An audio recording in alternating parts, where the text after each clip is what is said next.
వర్షాకాలంలో పశువుల మేత కాలిపోయింది. డెల్టా ప్రాంతంలో పశువులకు ఎండుగడ్డి ఆధారం. ఈ ఆధారం లేకుండా పోయింది.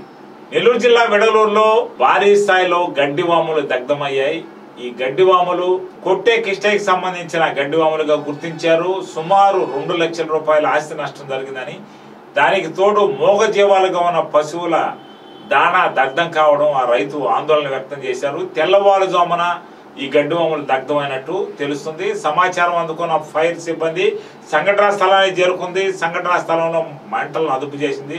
అప్పటికే స్థానికులు కొంత మంటలను అదుపు చేశారు. వర్షాకాలంలో పశువుల మేత కాలిపోయింది. డెల్టా ప్రాంతంలో పశువులకు ఎండుగడ్డి ఆధారం. ఈ ఆధారం లేకుండా పోయింది.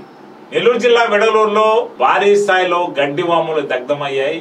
ఈ గడ్డివాములు కొట్టే కిష్టకి సంబంధించిన గడ్డివాములుగా గుర్తించారు. సుమారు 2 లక్షల రూపాయల ఆస్తి నష్టం జరిగిందని, దానికి తోడు మూగజీవాలుగా ఉన్న పశువుల దాణా దగ్ధం కావడం ఆ రైతు ఆందోళన వ్యక్తం చేశారు. తెల్లవారుజామున ఈ గడ్డివాములు దగ్ధమైనట్టు తెలుస్తుంది. సమాచారం అందుకున్న ఫైర్ సిబ్బంది సంఘటనా స్థలానికి చేరుకుంది. సంఘటనా స్థలంలో మంటలను అదుపు చేసింది. అప్పటికే స్థానికులు కొంత మంటలను అదుపు చేశారు.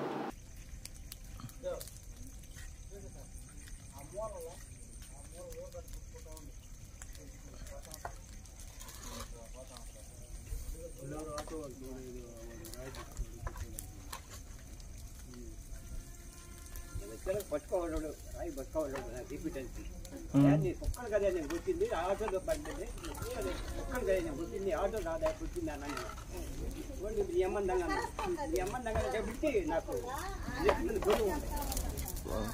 ఇప్పుడు 4 గంటలకు పోలీసులు చెప్తే వాళ్ళు చేస్తారు.